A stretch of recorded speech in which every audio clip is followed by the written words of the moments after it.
There was one time I have a student, he don't like one of the teachers, so he pointed the middle finger at her. What's your status? I am... When you have a meme yang you tanya your student, and then suddenly emotional damage. Yes, video 2 like very viral. I posted a video. Okay. So I put the gummy bears in the student's bag, and then in the video I said, "Oh, let's see what's in my student's bag." I take it out and I eat it. Uncle Roger reacted to video 2 and then even more viral. Assalamualaikum, pagi. Terima kasih kerana menonton Buat Saja Podcast. Kami dapati daripada ramai yang menonton Buat Saja Podcast, hanya 30% sahaja yang subscribe page ini. So, diharap bagi anda yang menonton ni tuan-puan, tolong subscribe, komen dan juga like video ini. Dan bagi anda yang first time tengok Buat Saja Podcast, anda boleh tengok episod podcast kami bersama dengan Datuk Alif Syukri, Datuk Amir Maidin, Datuk Husam, ramai lagi. Semoga bagi anda yang menonton sampai habis dapat belajar sesuatu dan dapat inspirasi daripada podcast-podcast tersebut. Terima kasih dan selamat menonton.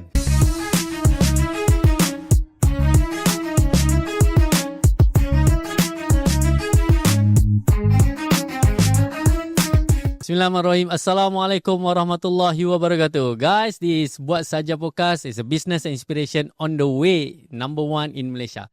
Today is going to be the first English podcast that going to be happen here. Yes. Yes.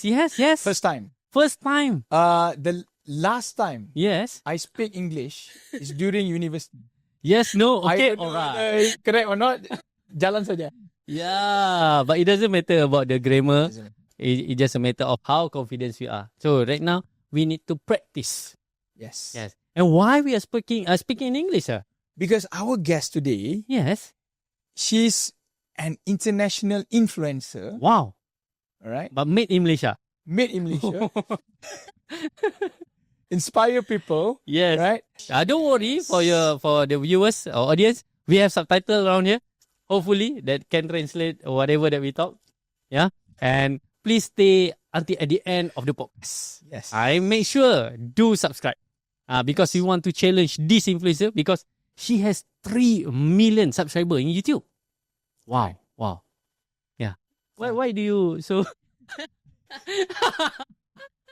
okay. It's okay. I'm waiting for you. Waiting for me? Yeah. To do the honor to introduce. Okay. Yes. Without further ado. Let me Because I'm introduce her. excited to Ask the direct to the question. Yes. Okay. Yes. Okay. Today we are joined by a special guest with a truly unique journey as a teacher who has become one of Malaysia's most inspiring content creators on TikTok and YouTube.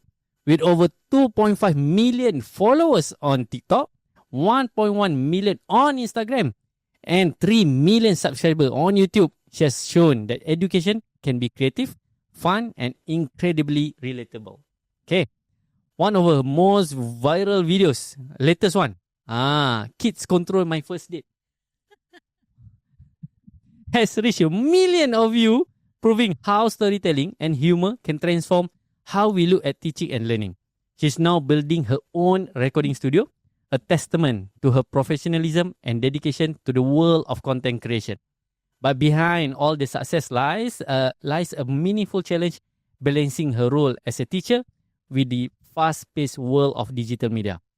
And that's exactly what we'll be exploring today, the story, the struggles, and the purpose behind the journey. So welcome to Buat Saja Podcast, Malaysia's business and inspiration podcast on its way to number 1. And it's my pleasure, our pleasure, to introduce to all of you, Miss Qiwiee. Woo! How are you, Miss Qiwiee? Hi, I'm good. Hi, what? Thank you for introducing me in English.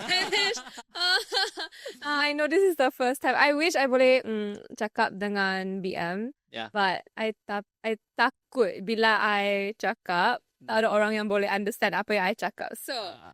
No problem. Okay. It's good. Right? Really? Okay. Yes, so, yes. Hari ni kita mix lah. Okay. Yes. The first time I noticed you and I know you because of one of the video when you have a meme yang you tanya your student.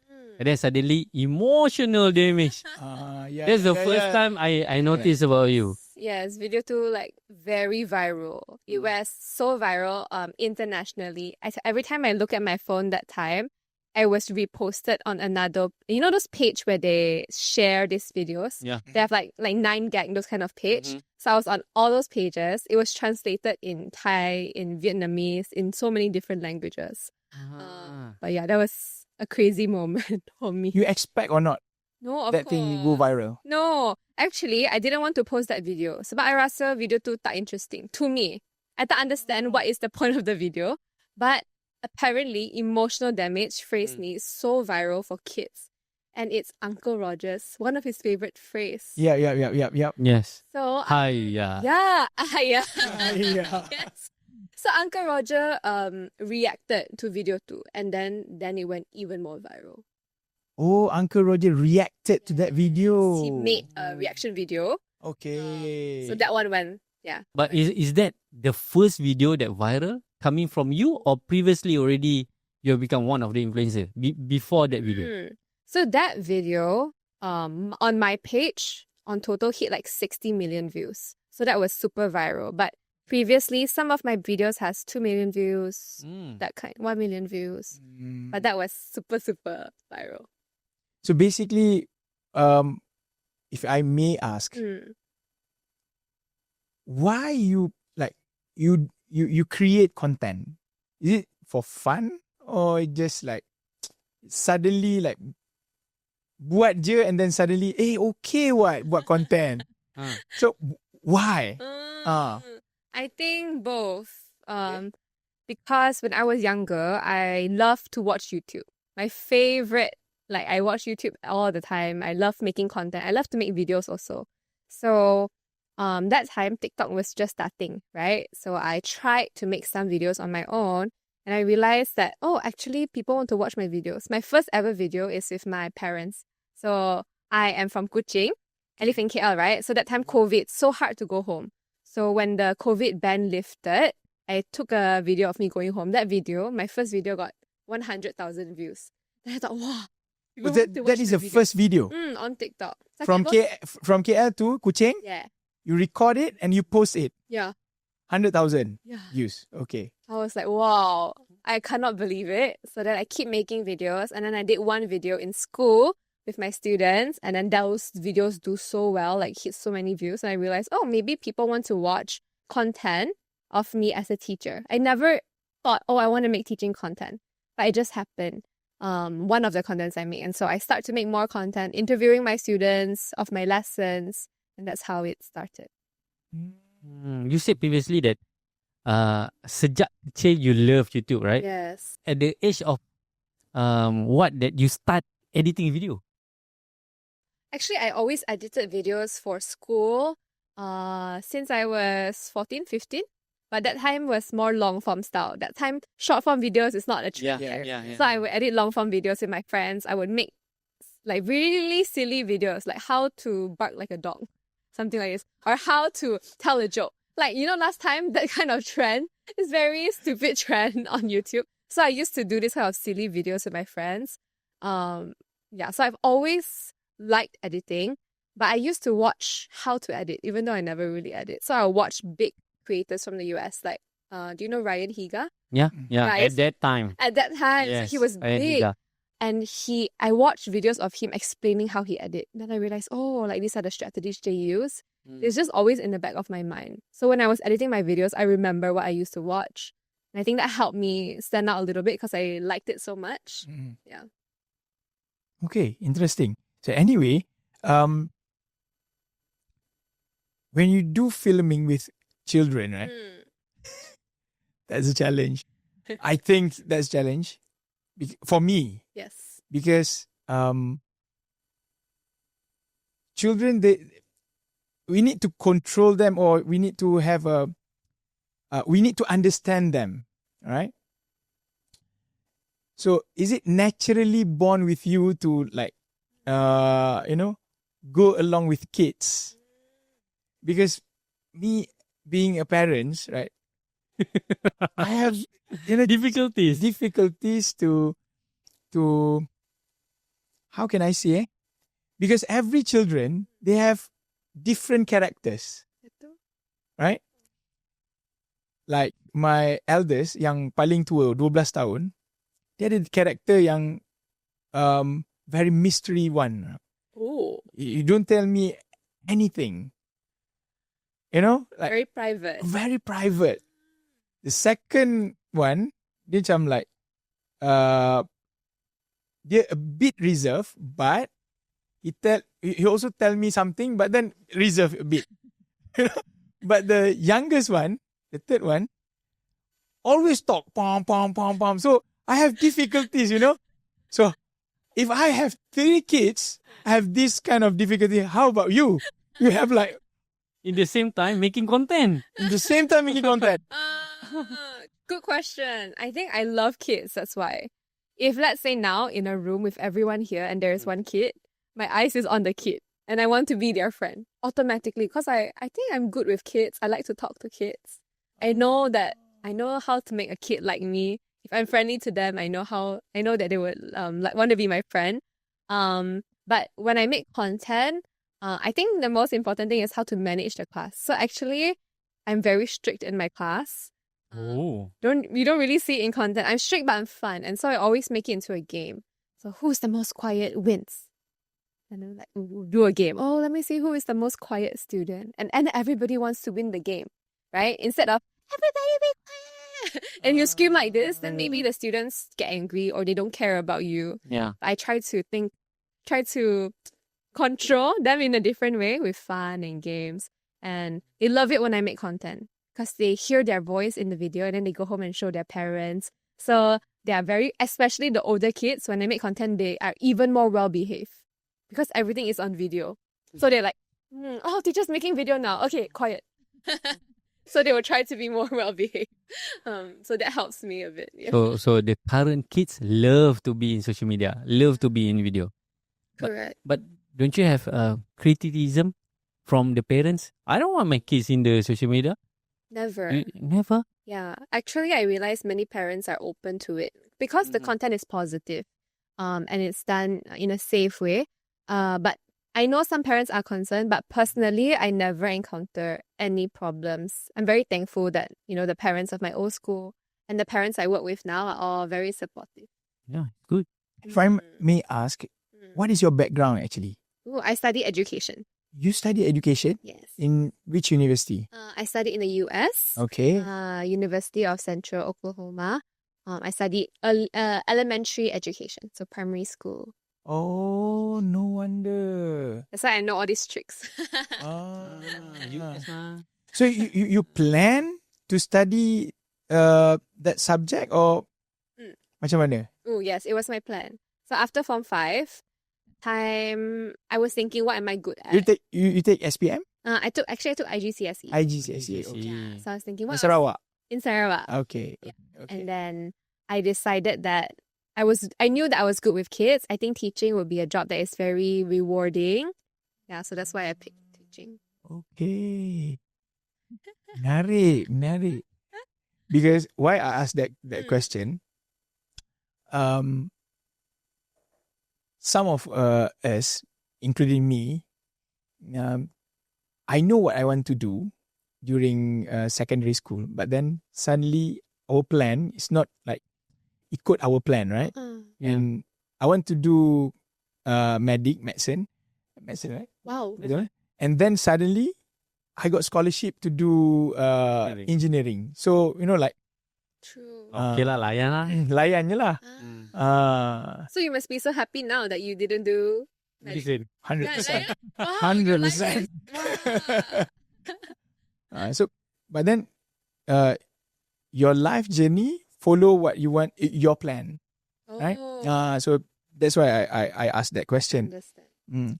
So after that, the moment you study, how many years? 5 years? 4 years. 4 years. Then I worked in the US 1 year as a primary school teacher. Oh, okay. And then I moved back to KL. Why didn't you just stay in US? Because I realized I couldn't grow. So I really wanted to grow. And I think even though I was a teacher, I always knew that I want to do bigger things. Like not What just do you mean teacher. by grow though? Because I think with as a teacher, there's not a lot of career progression. In You are- US, is it?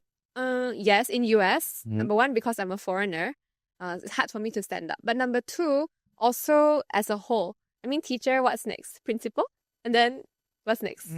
Yeah. And there are only one principal in the whole school, right? Sure. So HOD, principal, that's it.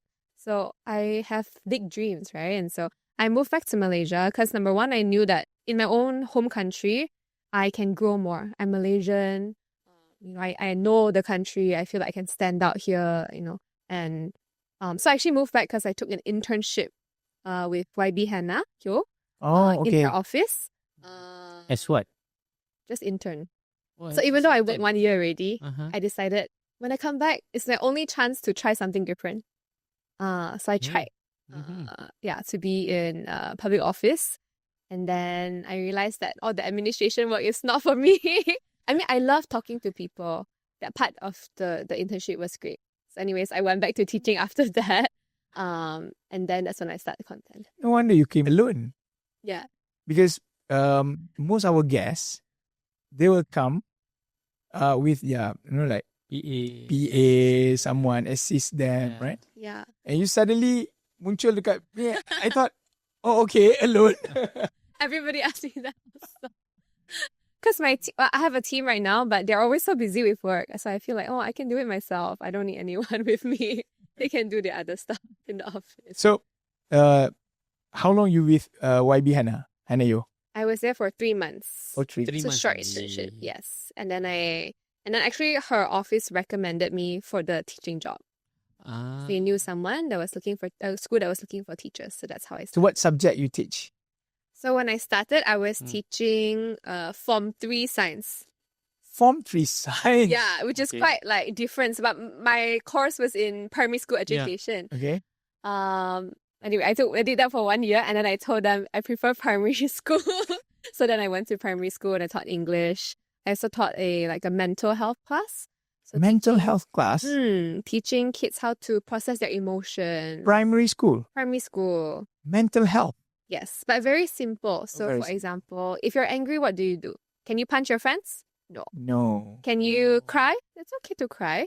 Can you write in your journal? Yeah, it's okay. Can you scream at your friends and say bad words? No. So things like this. But when you're angry, it's okay to release how you feel, but not hurt anyone. So this mental health course happen only in which sekolah? Sekolah kebangsaan? Only in my school. So it's a course just for we are a private school. So we use a syllabus, but we also help to write the own syllabus for the school. Do you think it's important for parents to know this course? Mental health course. Why? Because having kids is so stressful, right? I mean, kids need to learn how to manage their emotions also. And it's good to help and teach parents how to communicate with their kids. I think it's a struggle. Yeah. I talk to many parents, they don't know how to talk to their children. I think a course including me. like this. Yeah, it's a very I normal. tried. Oh, I tried. They prefer to talk with their friends in Roblox compared to Yes. me. yes. So can you teach me now how to talk to You need to play Roblox also. That's a good tip, actually. You have to so- go into their world, understand their world. Yeah, that's one tactic that That's I the use. challenge. Because you don't like Roblox, right? Right? You don't have the time to play the That's Roblox. true. So can you give some tips to me so that I can be their friends, not their father, because I live in Kelantan, all right? But then I always came here outstation 2-3 days and come back to Kelantan balik, and then they don't have banyak masa dengan dengan dia punya ayah lah kan. So that's why I want to every moment I just want quality time, but then I don't know. In fact, we do as a Muslim, we do solat together, baca hadis together, we do pergi makan together, But then I want to know you better before you go to the boarding school, bila dah form 1 kan. Yeah. The moment you go to boarding school, That's it. that's it, Yeah. right? Can you give tips to all parents maybe you naturally born with that talent, Mhm. kan? Yeah. So how? Do you know what they enjoy or what they really like to do? If we are talking about my first born tu, dia suka gardening, dia suka something yang tak bercakap, you know? Hands on. Yeah, hands on. He likes kucing, you know, animals. Dia takkan takut. You know, any animals dia akan terus pergi pegang. Cockroach juga. Yeah. Wow. That's why I don't know, like, if I speak to him, Yeah. he don't reply me back. I like very mystery. I know he's a good boy. Macam mana nak buat Understand. I think if he doesn't like to talk immediately, maybe what I would try is just do something he likes with him. So if he likes gardening, just do gardening with him. You don't have to talk. It's okay. Maybe it's a different type of quality time yang you tak bercakap banyak, but you spend time to enjoy it together. And I think because I'm a daughter too, right? And my dad sometimes, same like you, he wants to get to know me. So how he does it is he keep asking me so many questions. I feel overwhelmed. Sometimes I'm like, too many questions. I feel so sudden. But if he just joke with me and we have fun, then slowly I feel comfortable, then I will open up to him instead of he asking me directly. So I think that maybe could help you. So spend the time together first with whatever that he likes, then only we masuk. Slowly. Yeah, okay. It's a good point because last week we do cycling together. Oh, yo. Yeah, betul. Keliling kampung. Wow, nice. Keliling kampung. And dia ada two hobbies. Satu is main badminton and then main basikal. So last week I cycle dengan dia like 1 hour plus and he seems to enjoy it. And then lepas tu betul lah, do something together. So the quality time doesn't mean we talk to him, but spend the time. Quality one. Correct. Oh, okay. Yeah. Something to think about. Okay. Yeah, Akif, if you are watching or listening, Papa is struggling to know you. I think It's very transparent. can tell your effort is so important that he feels that you're trying. Yeah. You're a good dad. Hopefully. Okay. Yeah, okay. Let's go to the business side lah. Okay. Can By the way, yeah. You have any moment, awkward moment, something like something you tak boleh lupa dengan budak-budak ni? Maybe something yang you kata tadi, parents no issue. Tapi dengan budak-budak ni ada something tak yang like, because kadang-kadang when we do filming, we don't notice it until we post it. Understand? Understand? So anything happened on camera that was awkward? Yeah, something behind the scene. That maybe it's not seen from the videos lah. Maybe? I think actually I discipline them a lot. That you don't show on camera maybe. Not awkward, but behind the scenes kind of story. Yeah, okay. Yeah, so there are sometimes, especially when I'm teaching older kids, and older kids, they're different from young kids. Young kids, they are scared of you, right? I just stop, then they will stop. Older kids, they have their own thinking.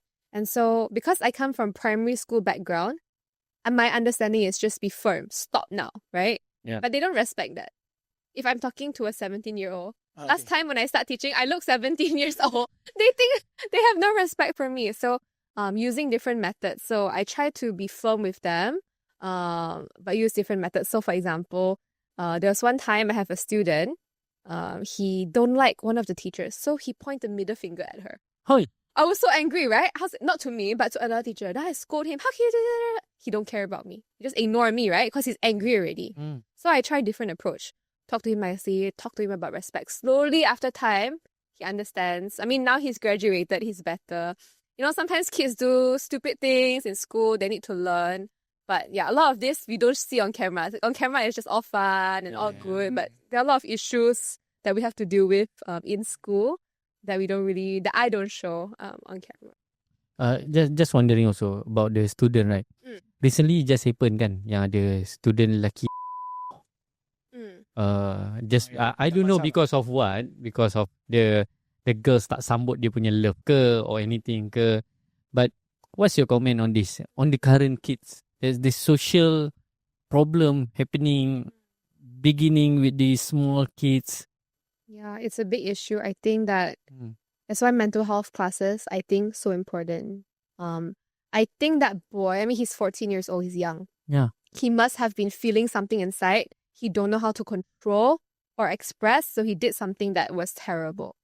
And I think that it's a country responsibility, not just one school or one teacher or one government. It's our culture. So let's say if a kid is going through something, let's say if, example maybe one of your sons say,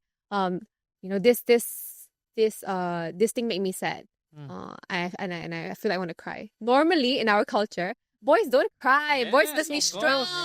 Right? Don't cry. Don't express. It's okay. Just forget je lah. Like it's okay. Apa lelaki nangis ni? Yes, but actually it can be toxic kalau dia don't know how to express healthily. Then he keep everything inside. So kalau dia tak cry, maybe he become angry. So anger is a cover for other emotion like sadness or disappointment or rejection. So when it becomes anger and they don't know how to express, then they might do something that hurts other people. So I think it's a deep issue. Like a lot of systemic problems, school, governmental, how the school is set up. Maybe the classroom is too big. The teacher cannot know what is happening with every student. Agree. One class, 50, 40 kids. Ooh. How can they know the story of every student, right? And then parents are busy working. So it's a lot of issues. I think what we can do is just to look out for the people around us. Make sure our kids are okay. Talk to them. Talk to, our friends. Make sure we are okay. Know. But right now, right? As parents, we cannot campur urusan anak orang lain. Yes. And then sometimes cikgu pun cannot rotan anymore. Cannot school too much. Nanti kena report polis. So, macam mana kita nak buat?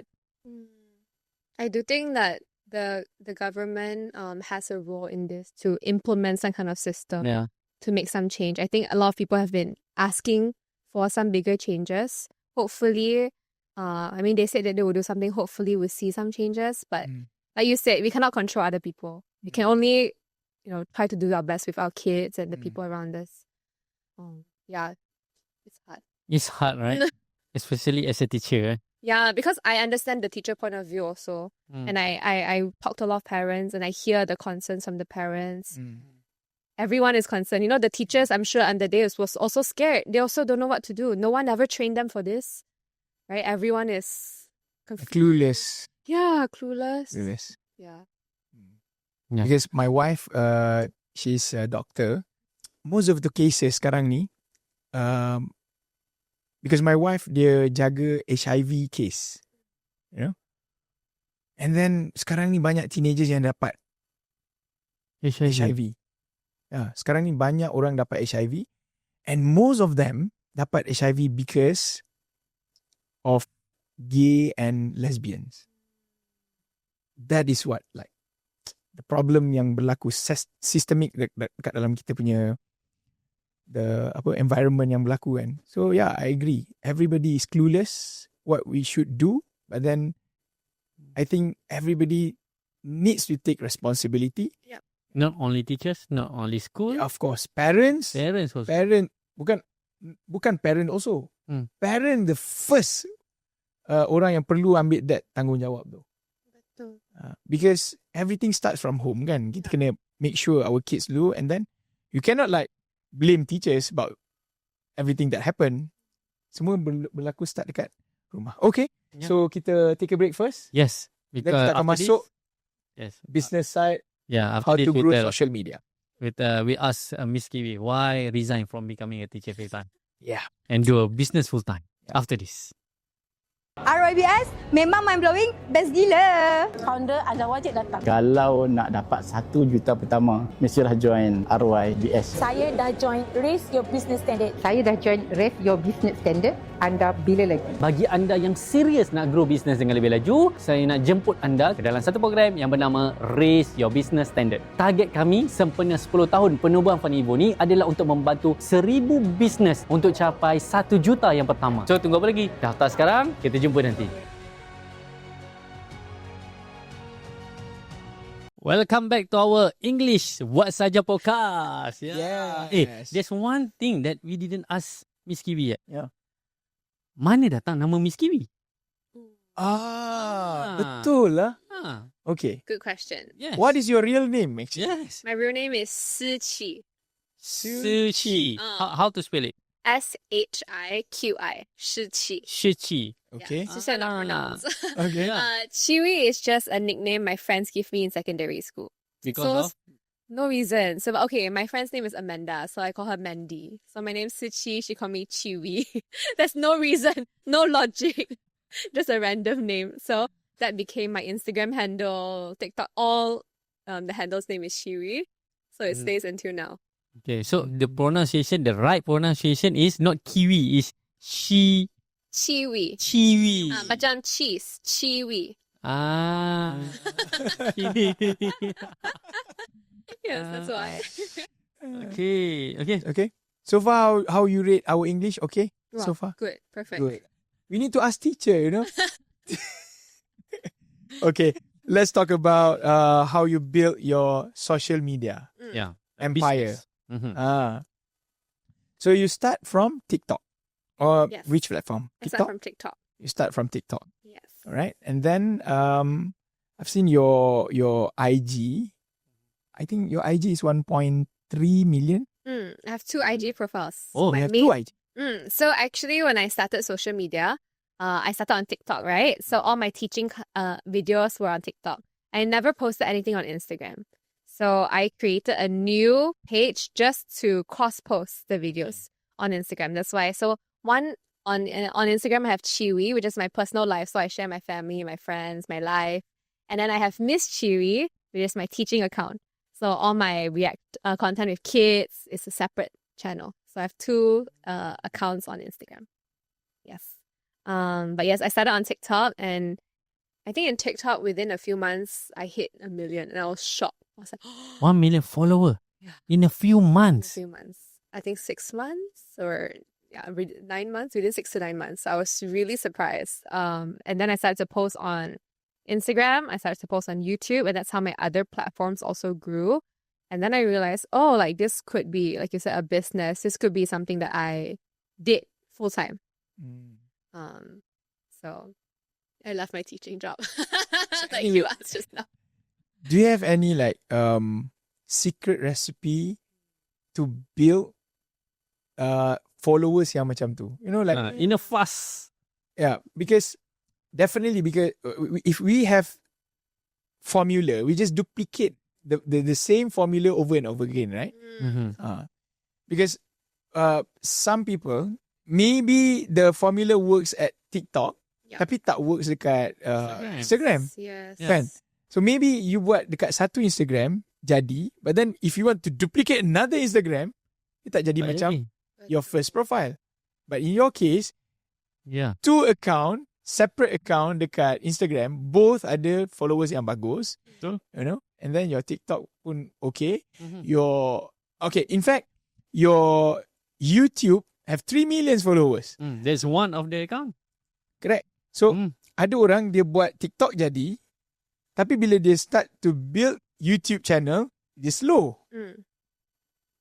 So do you have any formula that we can learn? Secret, kan? Any secret? Yes, any secret. I think in the beginning, I didn't think about strategy. It was mostly I was lucky. But when I think back, the basic things, I was consistent. So when I started to grow, I post every single day. I told myself, How many videos every day? just 1 video a day. Because I was teaching full time. Okay. I teach full time. I edit the video, I post the same day. So the same video I filmed the day off, I post. So because I was very consistent, and now when I talk to people who watch my videos, I met a parent who said, I let my kids watch your videos every day before they go to school. So it becomes a habit. They know that you are posting every day. So that's one, consistency. I think simple, but very little people actually follow through. It's not a hard, that's not hard. Secondly, I think, I don't know if you've heard of the purple cow theory. Yeah, I'm very... Right? Yeah, I'm sure. In business, you talk about it a lot, right? And so, same with video. There's so many people making content. But what is special, because I was a teacher. And when I started, there were not a lot of teachers making content about what it was really like to be a teacher in school, what it was really like to communicate with the students. So my content was interesting and special. Actually, I'm not that special, right? I'm normal, but it was my setting. So there are some other people who make content that are very interesting. Let's say if you are there's some like dentist creators. I'm so curious about a life as a dentist because I'm not a dentist. So this kind of like special things that you can share, I think that's what helped me stand out. And I was also fast to spread my content everywhere. Not a lot of people do it. A lot of people, maybe they will go on TikTok, they just leave their content on TikTok. Okay. But I must post everywhere to see when it will work. And so I think cross-posting is one very simple strategy that everyone can do with their content. So that was when I was starting. Now I spend a lot of time to study what this will. And so my YouTube is at 3 million. That one is mostly strategy. TikTok and Instagram is kind of like by luck, and I guess content was interesting. But YouTube, I studied a lot of YouTube study? strategy. Yeah. Okay, hold it up first. Okay, sabar dulu. Kita cerita dulu dekat bahagian yang without strategy, you know, because YouTube with strategy. So TikTok, not really a proper strategy, right? Tapi dia hit. Betul. Okay. Now, I believe there's one word from Gary Vaynerchuk. You know him? He said one statement, don't create, document it. Don't create, document it. So good, yeah. So when I see your, posting, most of your content, I think you document it instead of, create it, right? So how do you do the content? You just letak the phone and then you just cakap and then you record all the way so many hours and then you okay, this one can go, then you cut. Or how? Sometimes I do that. You just letak the phone. Yeah, so example, emotional damage, right? I'm just teaching a normal lesson. Suddenly my kids say something so funny. That was not planned at all, right? Yeah. But like you said, it was documented and so it made a great video. Actually, I don't know if you know this YouTuber, Ryan Trahan. He's also like big YouTuber, just like Mr. Beast. And he says if you put an ordinary person in front of the camera and you record their whole life, they could be a star. Because everybody's life is so interesting. Like just now when I was talking to you, I know about, your life, your childhood, your family. Oh, wow, it's really interesting to me. So imagine if I just put a camera there the whole time. It could be a viral story too. Okay. There's nothing that I did that was too different, but I highlighted real life moments that maybe, like you said, they don't really see online. Online is a lot of it was curated, especially in the beginning. TikTok came and it became very real. So my content was very real, very organic. None of it was scripted. I agree. I think that's why people enjoyed it. So, you mentioned about apa tadi? Real.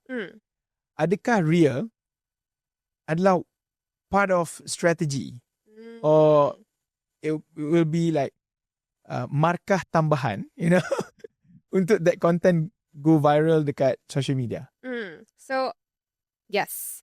One, of course, everything I record is real and not scripted. But when we edit with strategy.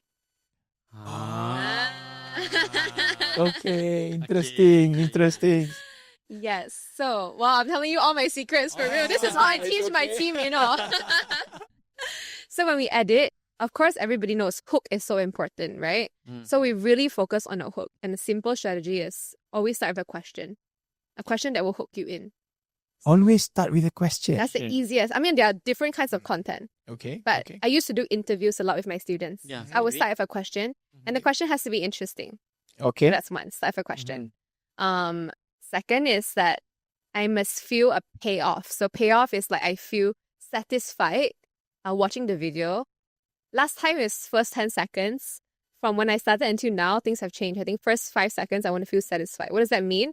In the first 5 seconds, I must either laugh or be so curious about something. I must have an emotional response to the video in the first 5 seconds. In the first 5 seconds. Mm.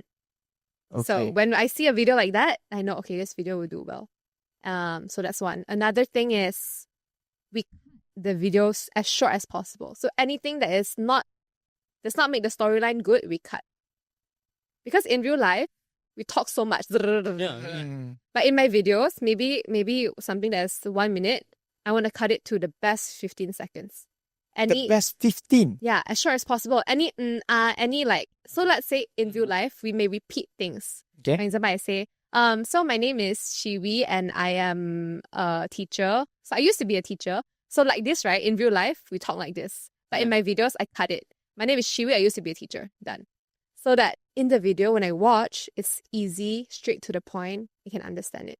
So these little strategies that we use makes our videos concise. And the goal is that people watch throughout. Once they watch the hook, they want to stay to the end. And if the first 3 seconds is not interesting, it doesn't matter how good your video is. Nobody's going to watch it. So I'm very brutal, I guess, and harsh with the way we edit, like very strict. With my team also, I try my best to tell them, like, if the first 3 seconds are not good, then there's no point. You spend so much time to edit the video, but nobody's going to watch it. So how can we make sure that people will watch it? So that's a lot of strategy with the editing. So you go for the quality straight away from the editing part. Yes. You don't go for the quantity. In the beginning, quantity first. Because you need to A/B test, right? How do you know what's good? I'm not a pro. So we test, we collect data, we see, oh, these videos do well. And then we study strategies of other top creators. Then we implement them to make it even better. So I think that's how we went about it. How about the duration? Kalau dulu orang boleh spend maybe 2-3 minutes. Right now, berapa the best rule of thumb? Yang memang. Ni we're talking about TikTok and IG dulu kan? Kita tak masuk dekat 3 minute strategy, right? Kita tak masuk YouTube yet. Yes. Just for the duration to the best duration. Is it mesti bawah 60 second? Or it can 15, be 15. As short as possible tu berapa? Because for our audience, I think for most of people kan, bila kita bagi something like, we need to quantify short tu how short.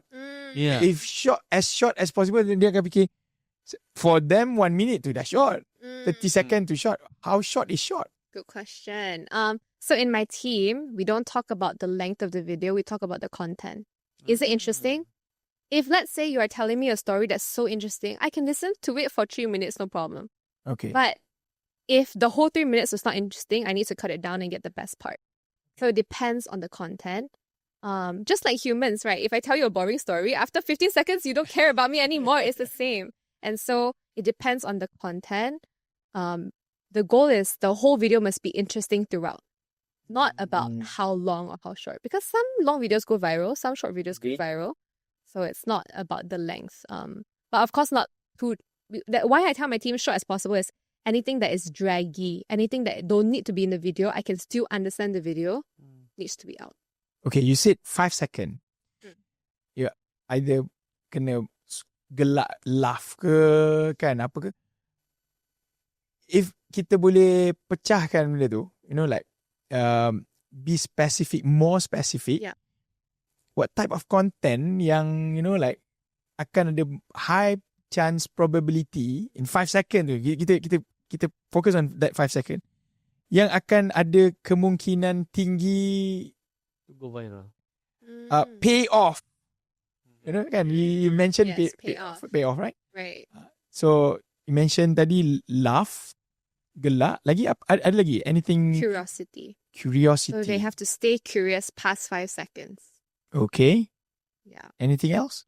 I think those are the main things. So emotional reaction, like, can be anger, can be shock, can be like feeling touched. Okay. So if you can make me feel touched in 5 seconds, I will continue to watch, right? Like you pull an emotion out of me. Yeah. Strategy. I don't think it's a one size fit all, but of course, clickbait works for sure. Okay. If you can use clickbait in a good way, Like, you know how to strategize, because clickbait makes people stay. So if you can use clickbait, so for example, for a podcast, if I were to cut a edit for a podcast, I would use the craziest thing your interviewer say and put it in the front. Agree. Right? Yep. So maybe you cut maybe when I said my student pointed middle finger. Okay, in the front. Oh, shocking. People want to watch the rest. That's an example. So that's one. Or a question. So if you look at, I watch a lot of we met at what's his name? Steven Barnett's his edit for podcast reels are so good because in his reels is full of questions that you really want to know. So all the questions that you were asking me, it elicits curiosity. I can't wait to find out what the guests say. Yeah. And you ask just the most juicy and most interesting questions. So this kind of stuff. I mean, it's just human psychology. What do people want to know? Yeah. Okay. Do you believe on bad marketing is still a marketing when doing your content? It's a good question, bro. It's a good question, right? Thank you. It's a compliment. Thank you. Because I do a lot with kids, so we don't do any bad marketing, but as a philosophy, yes, I agree. With me, we try to avoid it because we want to make sure that, we post positive things and we stand for good things. But as an idea, I think bad marketing is still marketing. If people know about you and you know how to twist it, you can't have your whole brand be bad marketing always. One bad marketing, you know how to solve it, it can be turned for good. A lot of celebrities, same thing. I mean, I see a lot of celebrity drama. Maybe they get bashed or accused of something, they come up and then they show that actually it didn't happen and we are great people. Suddenly, everybody supports them. But now, many people know them. So, I think... So, in your experience, you pernah ada bad marketing tak? It means like something bad happened. Yes, I have. I posted a video. I'm not sure if you guys saw the news, but I was everywhere, all over the news in Malaysia. I posted a video of me doing an ad. And I did it in school. So it was an ad of the vitamin gummy bears. Okay. So I put the gummy bears in the student's bag. And then in the video, I said, oh, let's see what's in my student's bag. I take it out and I eat it. And then when I posted the ad, the comments were flooded. Why do you take something from a kid's bag? Actually, I put it in, right? But I understand it was my error. I didn't really, I was very new. It was less than a year in.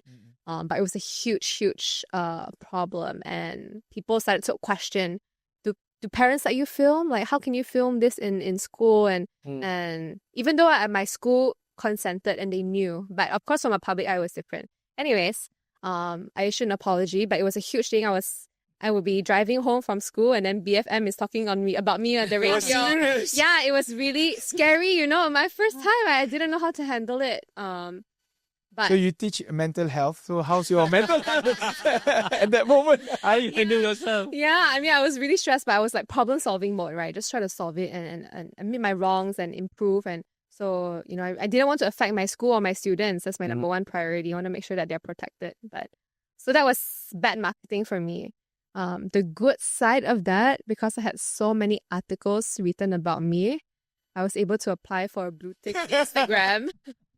So, I mean, that is a blessing. I got verified on Instagram. It's always rainbow after the rain, right? Yes. So, of course, I learned from that. But that was the good part of it. But do you do the press conference or something yang macam, ni backup yourself? Or you just let it be for 2 weeks and then suddenly gone? Actually, I try to approach it very strategically. So, that time, it's a big issue. My school was contacted by the government because they wanted to understand the issue. Government contact? Yeah. So it was a big deal. And it was also addressed by the government. And so because of this, I spoke to a lawyer, I spoke to a PR person. I think a lot of creators, they don't know how to handle this. So I was very grateful that I had people who gave me context where, hey, you can ask this person for advice. So what the advice I got was that before news articles would be published the next day, you need to make a statement. And in the statement, you want to be honest. Of course, my lawyer was like, don't admit any faults, or else it will be used against you. That's the lawyer advice. But from my point of view, I wanted to be honest and admit my fault. So I posted a statement on Instagram. And then it was also released on the news articles the next day. So people people heard my point of view. And, in my statement, I admitted my wrongdoings and I took a step back from social media. Because I really wanted my number one priority is protect my school and my kids. I don't want anything, backlash, or I don't want them to have to deal with all of my problems. Yeah. But yeah, I'm very grateful that I had people to help me handle that situation. Most people don't have that resource. So that would, yeah.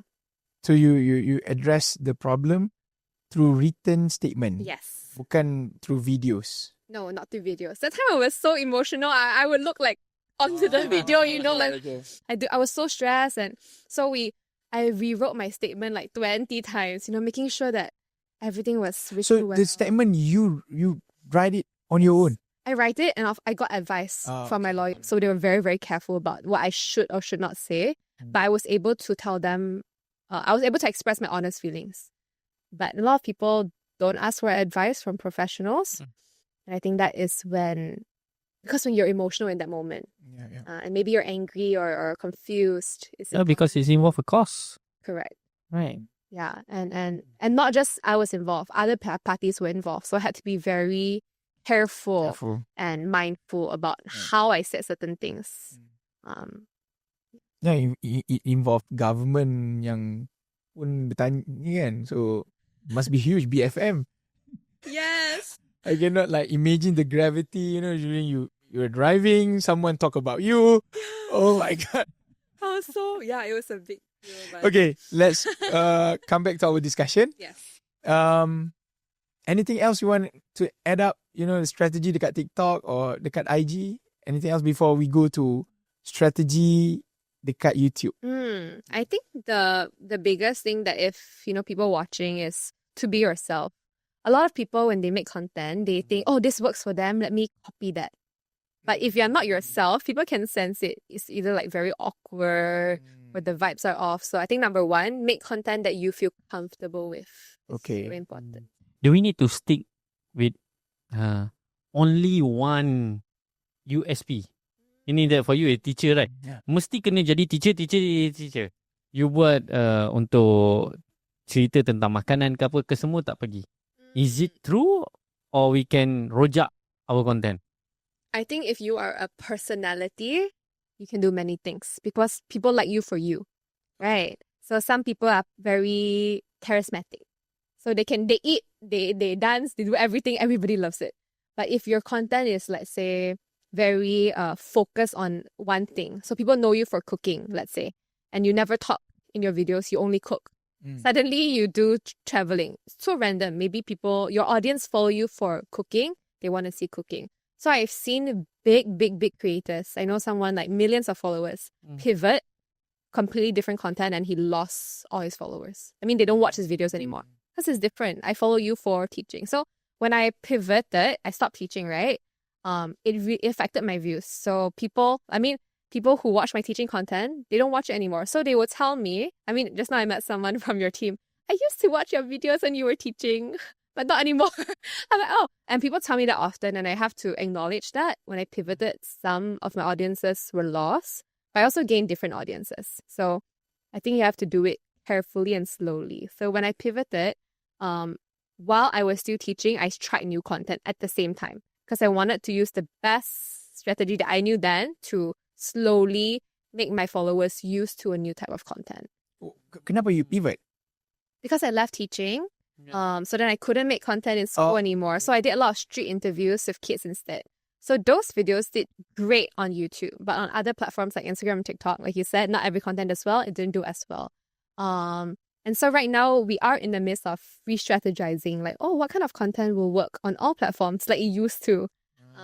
So we're thinking about that too. But yeah. So you mean you pivot, but then still dengan kids juga? Yes. I see. But even then, your audience may not like that type of content because It's still the same. That's what I thought. But people like to see me in a classroom interacting organically with kids. When I do street interviews, it's more like challenges with kids. And not everybody enjoyed that. it is kind of different content, even though it's still with kids. Kids still like watching it. So YouTube, which is a kid-heavy platform, those videos did great. But other platforms like adult, let's say, I mean, would you be interested to watch me play a game, random challenge with kids? Maybe not, Maybe not. right? But Yeah. if something is school-related, as a parent, you might be interested. So correct. the target audience was they are different. Okay. So there's a reason why you make a few account, because of you targeted each platform, each page with each specific audience. Is it? Now that I've done it for a few years now, so we understand the target audience more. I mean, in the start, not really. Yeah. Now we know YouTube is mainly kids. I mean, a lot of parents feel safer to let their kids watch YouTube. TikTok is about young adult, very local. Instagram is more international, older audience. Yeah. And then Facebook even older, right? So it's good to understand the audience so we know what kind of content we can put out for them. So let's talk about YouTube. Yes. So you said TikTok apa semua tu tak banyak strategi sangat, but YouTube you build your channel dengan study, Yes. with knowledge. So can you share with us 3 million? At least we can like dapat 10% pun okay lah. Okay lah, 300,000 pun okay lah. Kau team lah. Yeah. So what is the strategy behind YouTube? 3 million, what silver button bukan Gold button. Gold button. Goal. Yes. Hmm. So my first when I started YouTube, I already did TikTok for about a year and a half. So I was already at I think 2 million on TikTok. Then I started YouTube. So I take all my TikTok videos, post on YouTube every single day. YouTube rewards consistency. When you post every day, the algorithm takes notes, it pushes you to people. So this As is a short or as a shorts? yeah. So YouTube, if you want to grow on YouTube, shorts is the way to go. Okay. Because when you scroll, then you see something funny, you like and you follow, right? Just like TikTok, the way that they show. But how many people will click into your video?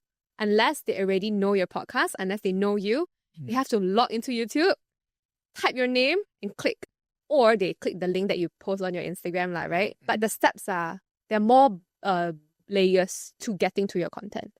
But with TikTok, Reels, Shorts, just one swipe. Easy. And you can reach more people. So Shorts was our way to grow to our first 1 million followers. All through Shorts. Wow. 1 million just with shorts. Yes. Post every day, Every day. and YouTube will reward if you consistently post. Yes. Ah. But of course, the content must be interesting for people to watch. Also, Yeah. Really, yeah. Right. So, Do YouTube, because there's some advice. Yeah. Say that YouTube or TikTok will know this content belongs to TikTok. Because you said you take all the videos from TikTok and you put it in shorts. Yeah. So now, do YouTube know this is you made it for TikTok and suddenly you put it in our platform? They might, but make sure that there's no watermark. That's Okay.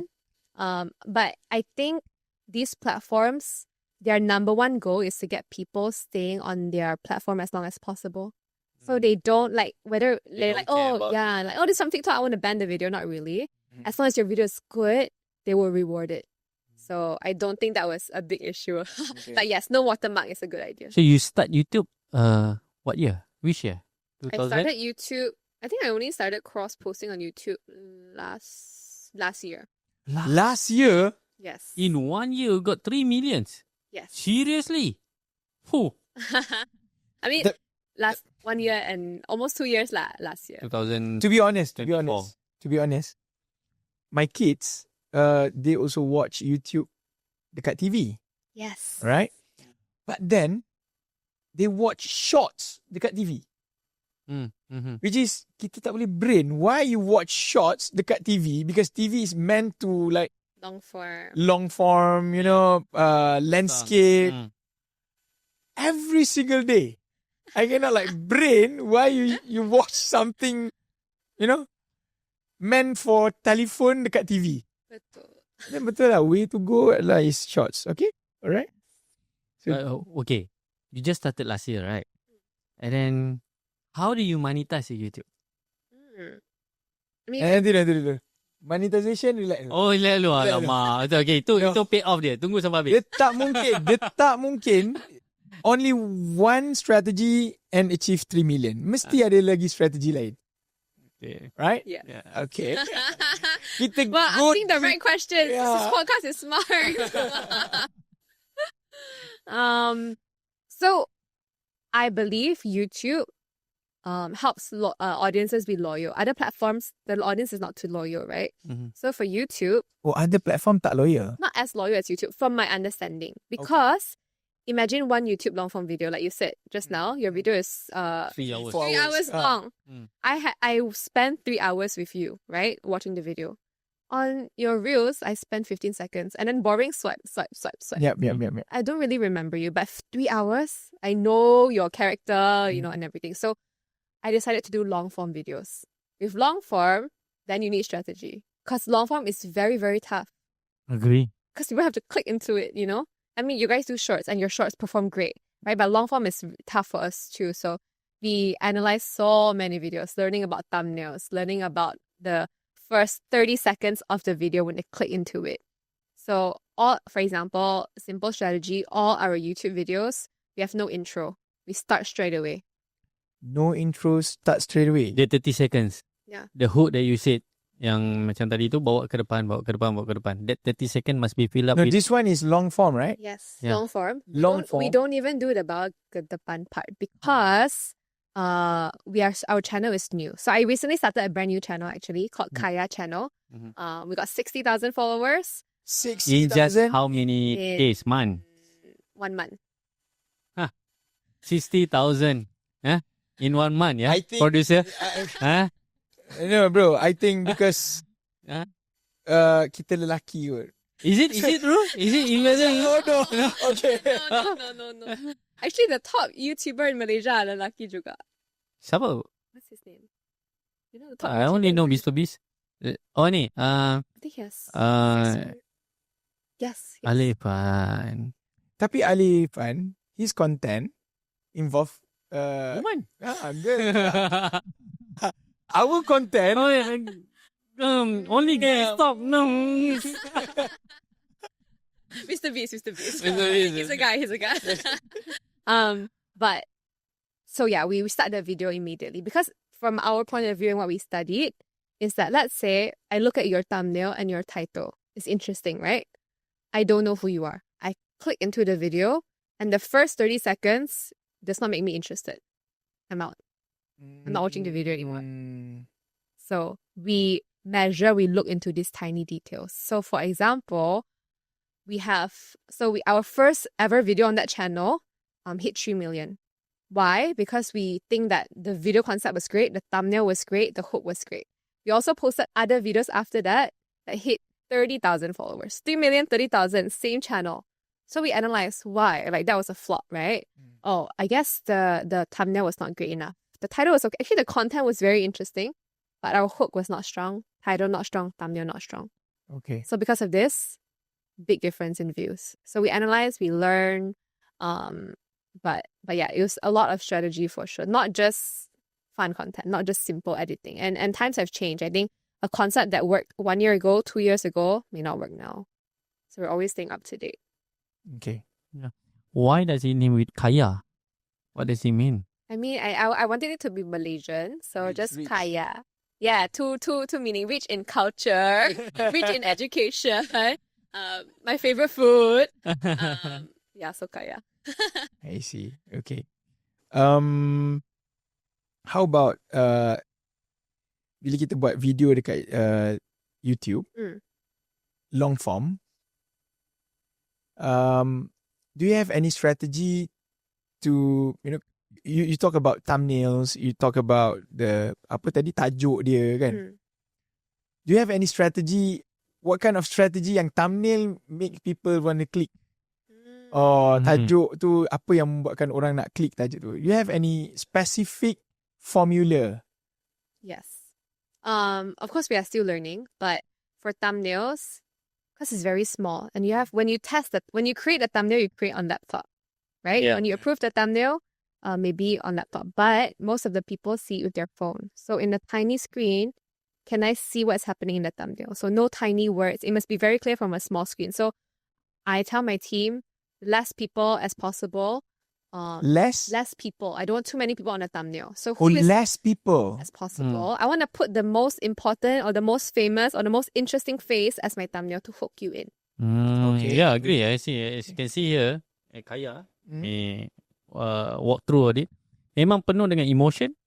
And maximum is 4 people in the thumbnail. Yes. And we put the biggest KOLs on the thumbnail, right? Because we want people to click. So sometimes you put text on the thumbnail too, so people read the text. But the title is... I have one title strategy that I learned by doing some research is that you can put interview with Miss Qiwiee, right? And then the people who click are people who knows me. Okay. But if you put interview with viral Malaysian teacher or interview with teacher turned TikToker, that's interesting. I don't know who Miss Qiwiee is, but this is interesting. I want to click. I don't have to know Miss Qiwiee to watch this content. So then the title reaches more audience because it's general. So if you put my name, you only reach my audience. So that's one strategy we use now. So if you look at our videos, we don't put the person's name. Maybe we tag them at the back. Yeah, so that's one strategy that I forgot who, Colin and Samir. I don't know if you Colin and Samir. So they are a podcast also, and they talk with a lot of top creators like Mr. Beast. And they shared this strategy. I was like, oh my gosh. So implemented it right away because you want to reach more audience. So what as general as possible, interesting as possible. Yeah. Because not everyone of We can start with this podcast. Yes. Straight away. do it. Yes. Yeah. Okay, interesting. How about the description? Actually, we look at other YouTubers, they don't really put anything in the description, just a bunch of links. So that's what we do. We look at Mr. Beast, we look at some other top creators. They don't even describe the video in the description, just like, lol, that was fun. That's some of Mr. Beast's description was that. So I realized, it's not important. But we put a bunch of links. So links to our Instagram, links to, our website. They want to join us, things like that. Most people, I think, don't read descriptions that much. They look at comments. So comments is a good way to get people engaged. I see. Yeah, so pinning the best comments or replying to comments. People are interested to read comment. Having maybe your team to comment under your videos. Comment something, if strategy, comment something funny. And then you like it, pin it. It causes interaction. It makes your eyes stay. Okay. So these are tiny things. How about the content? Content yang based on your experience, which content yang basically part of shorts ni yang make people want to see based on your experience, your feel lah, kan? On YouTube, our target and natural audience are kids. But on TikTok and Instagram, so starting next year, we're going to start focusing on and rebuilding and bringing back our old audience on that. So that will be a bit older, maybe young adult to working adult. So anyway, kalau content yang you buat sekarang ni, street content, okay, ni personal punya level lah. Previously, you do content with your student. So, okay lah. Now, you need to, pergi jumpa dengan stranger. You don't feel anything ke? Atau you push yourself ke? Just for the sake of the content. Let's do it. Kau macam mana? When I first started... Because I asked that question because previously, I think back 2010, I buat sales. So, I duduk dekat Mid Valley. I need to approach people to get their contact and then, to sell something, right? It's so hard. Yes. Just to, I faham. Yes. Maybe because she is a woman. Masa tu Everything because I was like, I'm kidding. No hard feeling. Tapi masa tu tak ada kamera. Now, kita kena record. Yes. So, I think, susah jugalah. Betul. You remember I asked you to do like street punya ni dekat Bazar Ramadan? Susah tak? Oi, mencabar juga. Nak approach orang tu kan? Bukan semua macam, sorry. And not all people know siapa kita. And suddenly, why you want to interview my kids? Contoh. Yes. When I first, actually, before I start this, I had a small business while I was teaching. So, small business, when I was doing that, I was making a lot of content with street interviews. That time, nobody knows who am I. It was very hard because maybe I approached 10 people, 2 people say yes. Okay. Right? But I told myself, no, I must do it. Because if I don't do it, I don't have content. So I forced myself in the beginning. So that was the really hard part.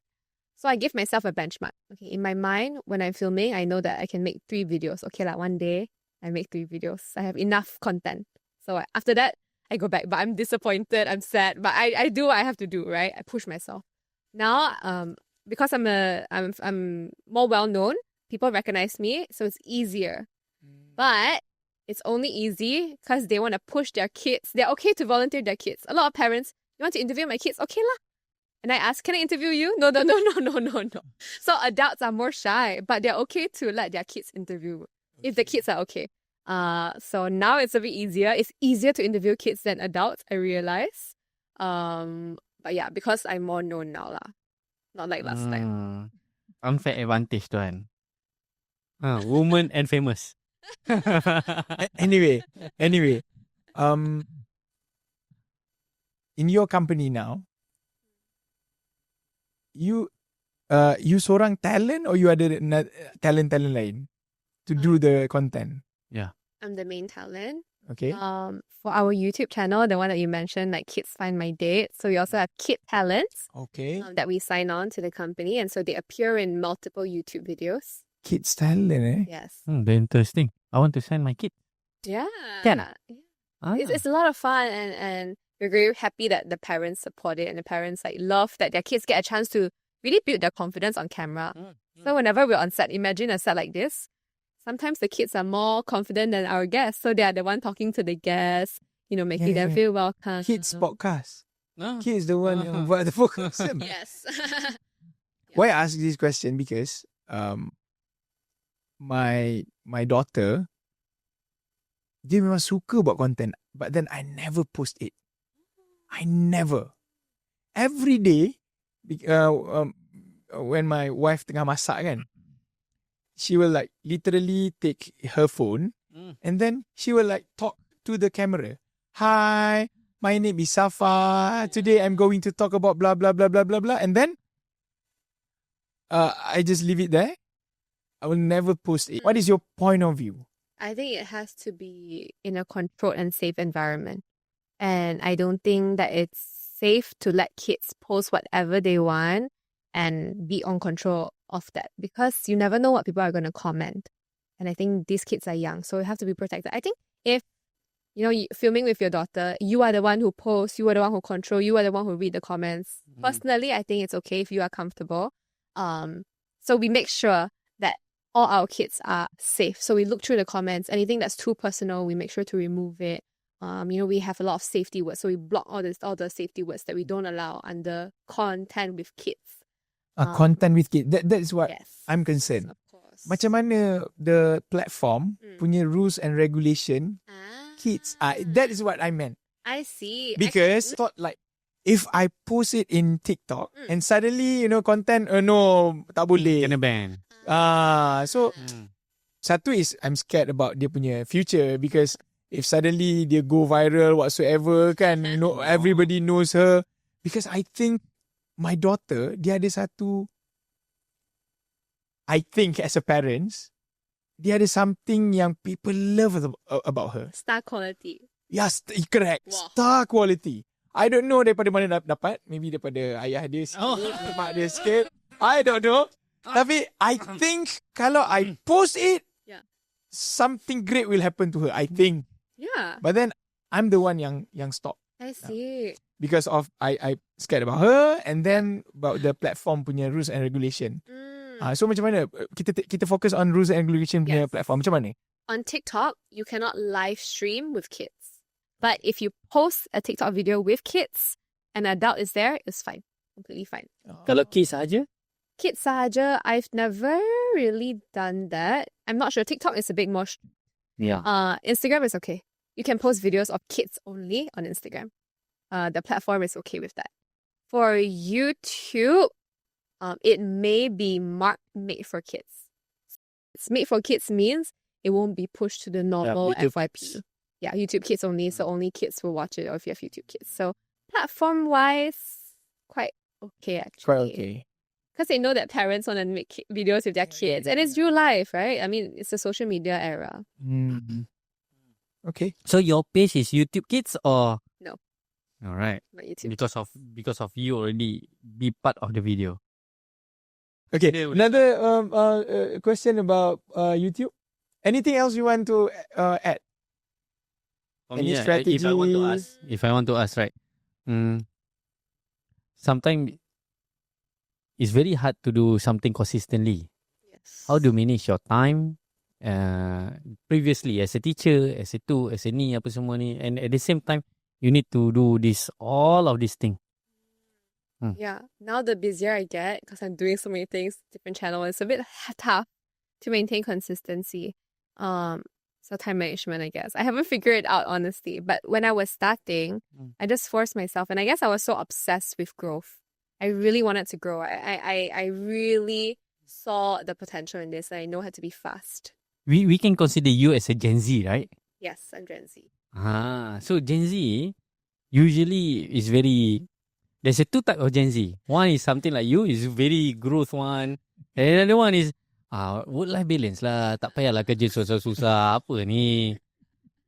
Yes. So on your point of view, is easier to find Gen Z something like you or something yang memang typical orang selalu cakap ni? I mean, I think I'm not normal. I think maybe I obsess with growth too much. Actually, I think people who are very successful or they're not normal, right? I think it's normal to just relax and enjoy balanced life. But I guess I just really like building things. Whenever I see my videos do well, I feel very satisfied. I'm sure it's the same with you guys. But yeah, I think I'm not normal, maybe. Anyway, you dapat this genetic not normal tu. Yeah. Your parents basically apa yang dia buat, and your siblings ada buat macam you ke tak? Good question. So my parents actually, my dad is very career driven. So he told me since young, career is important. Pushed me to succeed. You must be the best. So I guess I have this like thought process since I was young. My brothers, I have two younger brothers. They don't like to be in the content with me. They just ask me to go away. Don't want to be in your videos. So they don't do content, but they do well in their own ways. My dad loves to be in front of the camera. Why I ask? Because ada satu influencer tu, Mac Yun. Yes. Mac Yun kan dia panggil semua dia punya brother semua kan. Okay. Okay, any YouTube punya ni before we move to monetization, right? I want to go Ah. on that part. Because he's the guy yang jaga duit, see about money in this company. So he likes to ask the question yang related to money kan. Any other YouTube tips or yang you boleh add up before we move to ni? I guess to wrap up, I think like you said before, education is important. And so actually everything that I share, I learn from YouTube just by watching videos. And so if you want to grow your channel, I think being very intentional about learning, I think all the information is out there. So I think that's my biggest, I think most important advice, because everything I say is not from me. I just say what somebody else said. Yeah. But you take that and then you just practice straight away for your content. So should we have a break and then we Take a break first. We sambung. Okay, we continue after this break.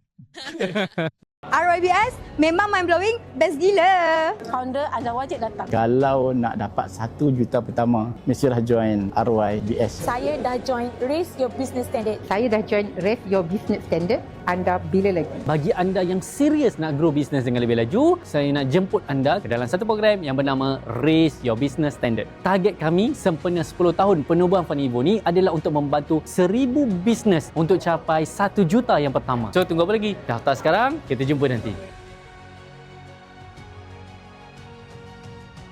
Welcome back to our segment 3. We sambung straight away on the monetization part.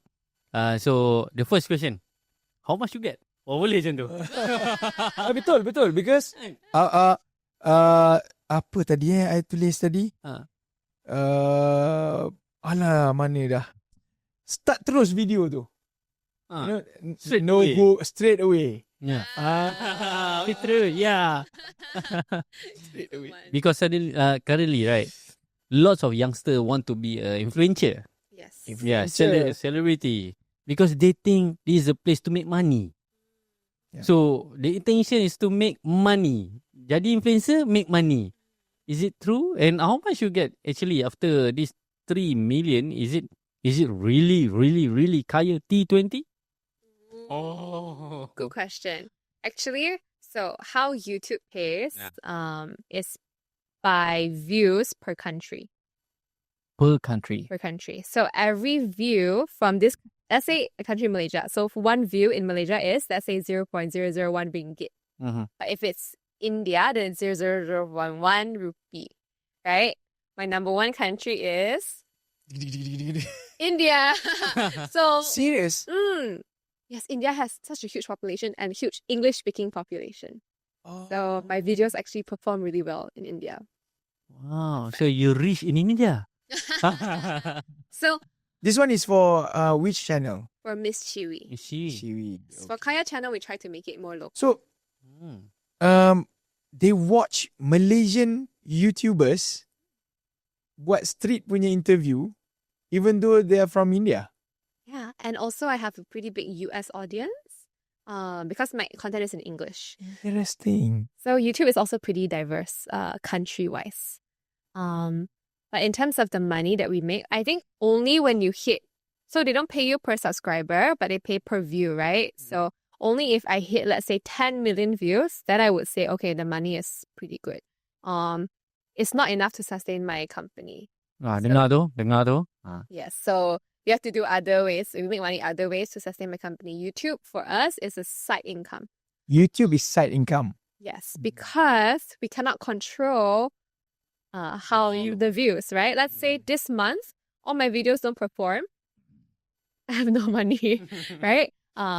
So you can make money on YouTube, but you do have to meet certain criteria, number of views, number of followers first before you can turn on monetization. Okay. How about this? Is it possible in your YouTube becoming a brand ambassador, sponsorship? Does it make money there? Because you want to give the brands a good deal, number one. Okay. I mean, the good thing is I already have a network of brands that I worked with before. Okay. So we go there and we give them a good deal because they are taking the risk just like us. A brand new channel, not a lot of data. Is it going to be good or not?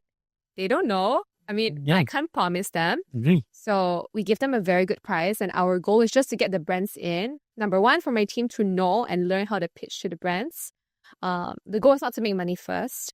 And also for us to see, can we integrate brands? Are brands interested?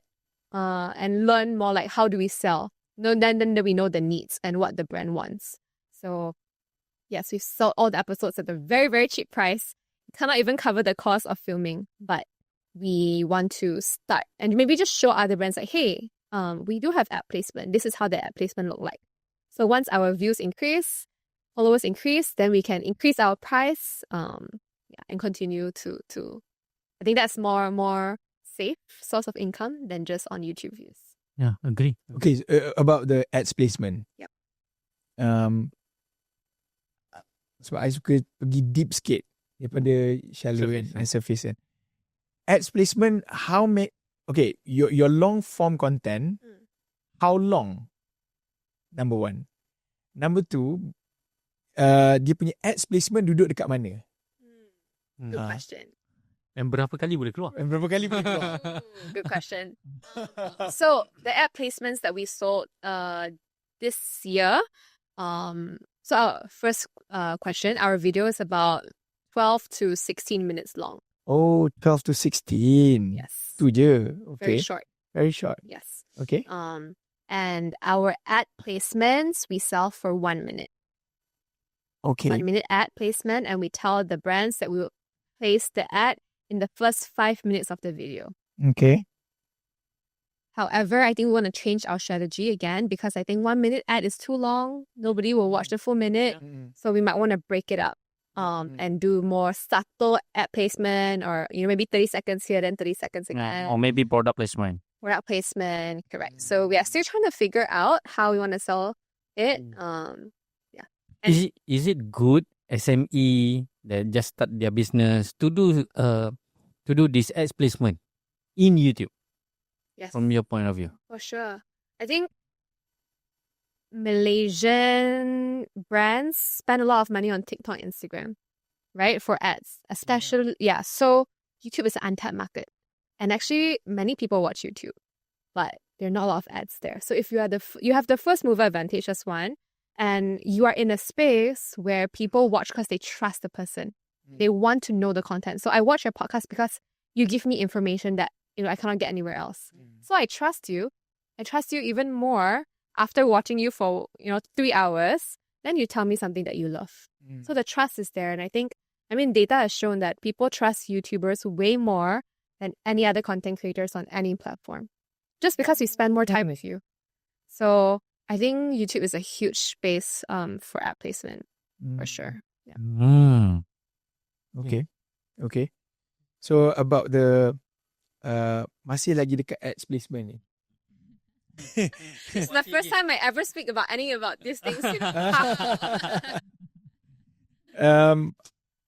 Because this is business, right?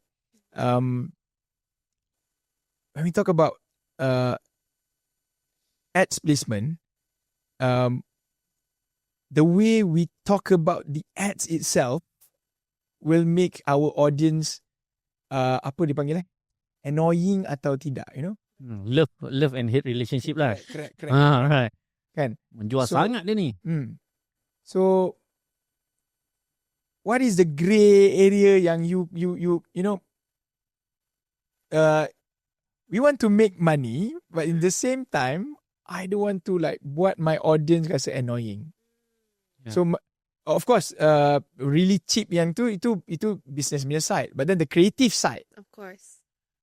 macam mana you choreograph benda tu, kan? Yeah. Ah. Yeah. So we sell the ads below market rate, but Okay. of course the content, like you said, the quality must be there still, regardless of how we sell it, right? So for us, we always make it fun. So all our ads are like maybe games, because we do stuff with kids. So for example, I did a recent ad for, it's like a drink brand. So we play a game, the kids taste test, we rate the drinks, we say which one we like, and then we make it funny.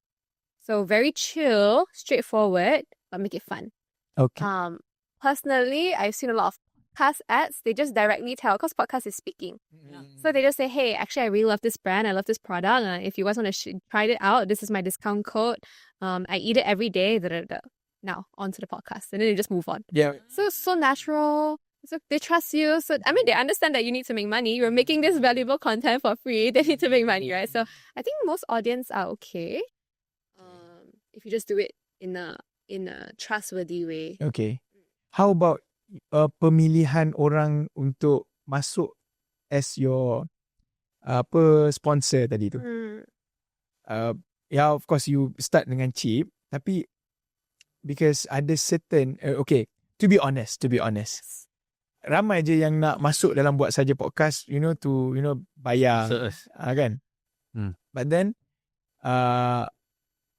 yang saya bagi tahu saya lah I will no, because ada certain yes, ada certain no, because I tak nak because of money kita buat.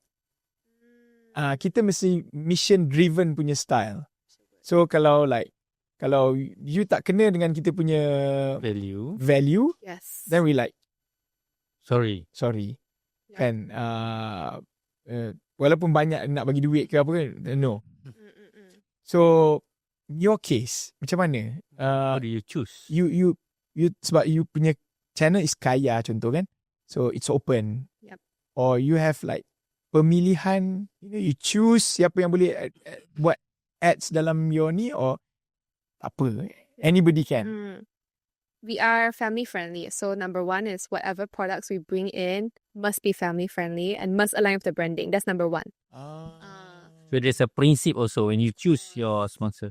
It would be so random. Suddenly a product that doesn't match our brand, right? So of course that's number one. Number two, because we have a lot of brands that we worked with before, so we go to returning collaborators because we trust them, they trust us. We have a good relationship. I love the product. You know, maybe I used it before for Miss Qiwiee ads or personally. So that's two. And we also take ads for brands that may be more mass market. Example like 100 plus, for example. Like, okay, everybody loves 100 plus. I love 100 plus. I don't drink it every day, but I drink it maybe, you know, occasionally. I love the product. Kids love the product. So these kind of brands, we're very open also. So I think the fit is important, of course, like you said. And because Kaya is more family friendly, so we don't take any beauty. I work with a lot of beauty brands. I cannot suddenly put a beauty brand there. It doesn't make sense for the client. The client also don't want that. So yes, I agree with that. With you on that, I think. So how you approach them? Macam mana you approach? You mentioned 100 plus, right? Yeah. So I think 100 plus masuk lah. No, we haven't 100 plus yet. Okay. Okay, 100 plus. You know already? So how you approach your sponsors tu yang masuk buat ads placement tu? So currently, because we have some agencies that we worked with before, so we prepare a pitch deck. So all the information about our new channel, our pricing, what we will do for you, so they understand the value, and then we just send it out to everyone. So that is, I mean, for me, because I already built a relationship with them. But for people who are just starting, I think the advice that Christy Ng gave is great. Just directly message the brand. Especially, I believe local brands are so open to hear. Maybe bigger brands, international brand is a bit hard. Yep. But just email. So we do cold emails also. We just cold email people, brands we've never worked with that we want to work with. Send them the pitch. Tell them what we're doing. Send them, of course, our track record. So for example, we have how many followers, and this is our video that performed well. Are you interested to collaborate? Is there any other way like macam Mr. Beast? I tak tengok Mr. Beast lah, to be honest. Tapi suddenly my kids bagi tahu, oh ada chocolate Mr. Beast. And then I kata, ada chocolate And then I pergi dekat 7-Eleven and then they show me the chocolate. I kata, ambil chocolate tu kalau Mr. Beast kan. So dia ambil. Aku kata, mahalnya coklat dia. So expensive. Cadbury, you can get 3-4 Cadbury compared to satu Mr. Beast kan. So, itu Mr. Beast punya coklat. I've listened to one podcast, dia interview Mr. Beast. So, memang dia ada plan untuk buat products and kan. So, what is your, ada tak cara lain selain daripada sponsorship that you dah buat or you plan to do future? I think many creators, they start businesses, right? After a few years and they pivot that way. For me, I realized I love content creating. And so that's why I started a new channel. So instead of different industry, I want to be in the industry that I know and kind of like grow vertically that way. Yeah. So for now, the plan is just to keep making more good content on different channels so we can have So for example, on Miss Qiwiee, we can only do, I only want to do maybe 2 or 3 ads a month because I don't want my audience, like you said, to get annoyed, right? But if I have many channels, then 2 ads here, 2 ads here, 2 ads here, 2 ads here, then I can grow like that. So that's the plan now. But I think merchandise or kids products, always interesting. But I want my team to be strong first. So right now, we are still building the team. I'm still very new. I need a bit more experience before I pivot. But I think when I look at Khairul Aming and how he strategized, and he has a product, he has a strong brand. Together, it's like a powerhouse, right? And so he's the idol for everyone. And I do think that is smart and something that I want to try in the future. Because I believe what you do now is basically, there's one thing I learned during my university time. My lecturer said how McDonald's, they can survive because they have happy meals. So they start dengan budak-budak. So budak-budak ni will grow older and they will like makan from Happy Meal, they will makan Big Mac, double cheeseburger and then the moment they also have kids, the cycle will like pusing balik. So what you do now is basically you dah nurture them, know about your brand since mereka kecil lagi tau. And then, if you can create products that they can like grow together with them, they will consume it until diorang tua tau. Oh. It's a new strategy for you, right? Yeah, that's good. First time I heard that. Yeah. So, and then, bila dia ada kids, their kids will start to consume your content back. Yeah. So the cycle will like pusing, and your business is so huge. You know Sinar Harian? Yes. Okay. Sinar Harian itu one of the subsidiary in Karangcraft punya group. Okay, so we do podcast with Datuk Usam. 20 years back, dia dah buat 500 million a year. Alright. So macam how tiba-tiba pula kita berbahas. You may ask a question. I will become the audience right now. So what Datuk Usam said that macam mana he built the business 500 million a year is by dia buat produk daripada kecil. Budak tu produk dia is buku lah. Dia macam like magazine during those days lah. Now it's like digital punya produk kan. So dia buat daripada budak tu from sekolah baca majalah untuk sekolah. Bila dia dah trust the brand, majalah lepas tu dia jadi remaja. So dia create like majalah for remaja. And then the moment dia dah grow, dia start kahwin, dia akan ada majalah Nona. pengantin. Pengantin.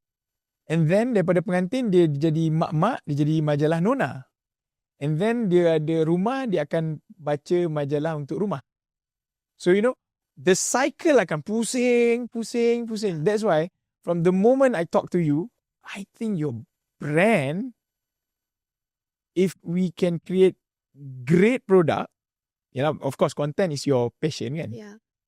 That product, budak ni akan guna, and then the cycle, Yeah.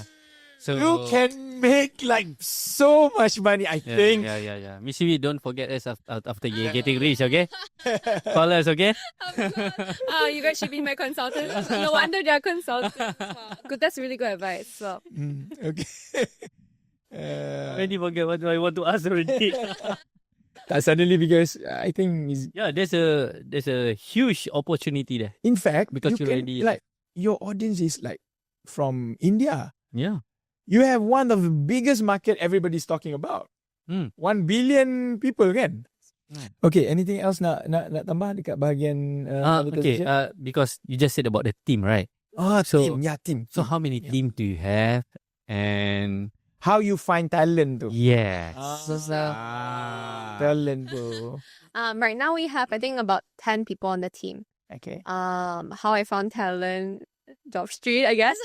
But we also post on Instagram because I have followers. So they would see Instagram stories posting, or some of them cold email me. Some of my best hires are cold emails because they're very proactive. But or what? Maybe the audience asks, what is cold email? cold email is when someone just emails you for a job without knowing if there's a job role or not. So they send you an email, hey, I would love to work for you. This is what I can do. And I think because these people are so proactive, they usually turn out to be pretty good hires. So I have a few cold email hires that, they watch my content, they want to work with me. And even though I didn't have a position, I hired them because I saw that they were good people to have on the team. So how do you decide their salary? Bergaji basic minimum 1,700, or how do you decide? Because this creative side, right? Yeah. Creative. It is quite hard, and then I understand his question. Okay. Please simplify for me, sir. Because, okay.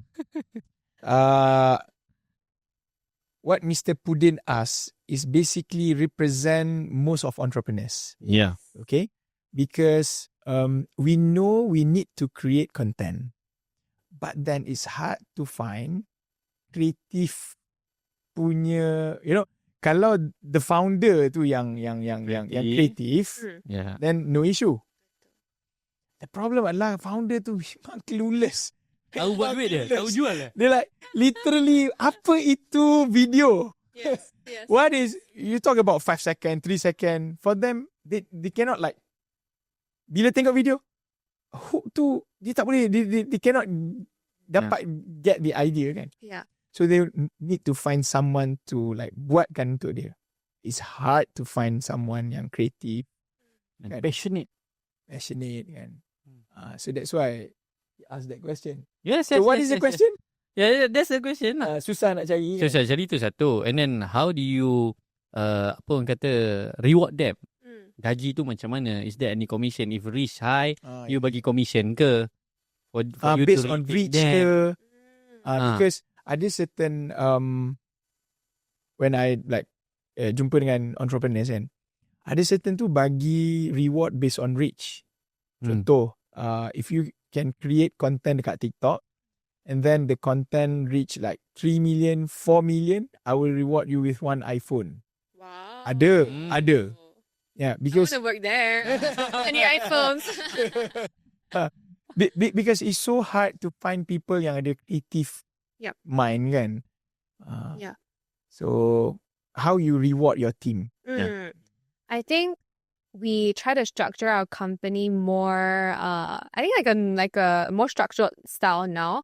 So we have KPIs. So they meet the KPIs. KPIs include number of videos they create, views, different things added together. Then we do quarterly bonus. So I try to make it more structured. So it's fair to everyone on the team. And it's not per video.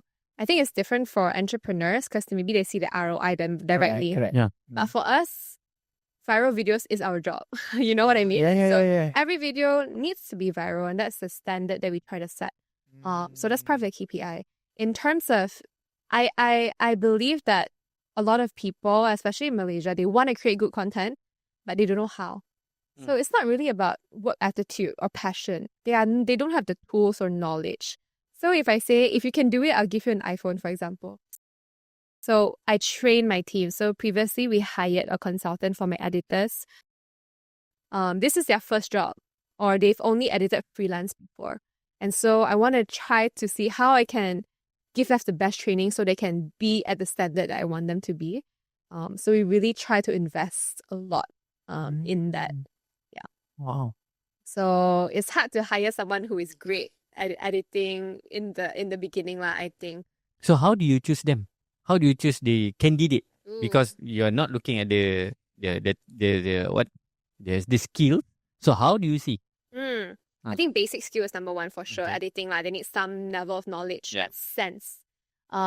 Second is before I interview them, I give them an assessment. So they have to do an assessment. They have to edit our video in our style. So I see if they can understand instructions and follow instructions. I mean, that's so basic, but not everyone does that. I'm sure you understand.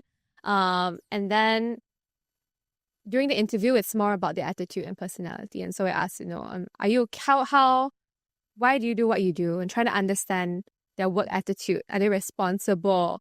Are they eager to learn? Do they have growth mindset? If they have a growth mindset, it's easy for me to teach them. But if they think they know everything, and then it's very hard for them to grow. And so attitude, basic knowledge. I think the people that really grow on the team are people with the right attitude. So one of my best editors, he edits all our long form videos. I've never edited long form video before. I have no reference for him. But we hired the consultant to teach him, and also he takes learning into his own hands. So he watched a lot of videos on YouTube to learn how to edit. I told him, hey, I think you need to watch more reality shows because our videos are lacking some. So on his own free time, he watches.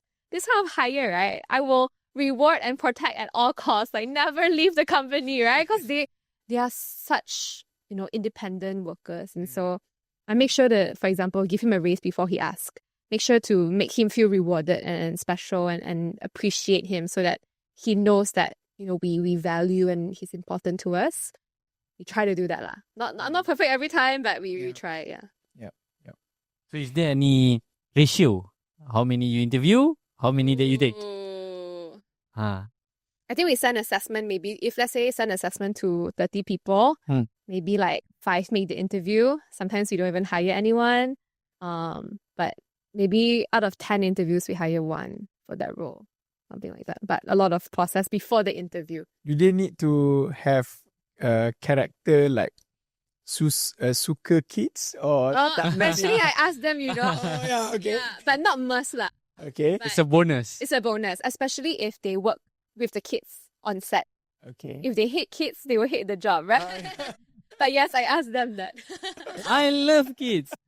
Kids love me. I don't. Yeah. Okay. Okay. What's the challenge becoming a content creator versus business owner? Wow. Very different. Yeah. Content creator, I mean, I think I know content well and I love content. Business owner is hard because I have to learn people management. I have to learn how do I make sure my team, like you said, feels valued? How do I make them stay? How do I reward them? And no one ever teach me how to do these things, right? And I have to learn them on my own. And I think that's the hardest part of my job right now, actually, the business side. So you have partner or you're alone? I don't have a partner. Oh, okay. So where do you learn all of this? Ask people, listen to podcasts, YouTube, podcasts like yours, talking to people like you guys who have experience and can give me advice. I think that's one. And sometimes just knocking the wall up or down, then you learn. Make a mistake, then you learn. Learn on the job. Then on the job, yeah. I think most entrepreneurs, right? And the people that you've talked to. Yeah, but then if we want to, make sure whatever decision that we do, less apa tadi? Dia panggil apa? Knocking on our head tu kan. So we need to learn about it. It's better. Yeah, invest. Invest untuk belajar because from my experience. Jadi podcast aku lagi. Yeah, I can see that. Yeah. From my experience, I started business during my university time, 2008. Selling stuff dekat online and everything kan. Without proper guru. I have no teacher.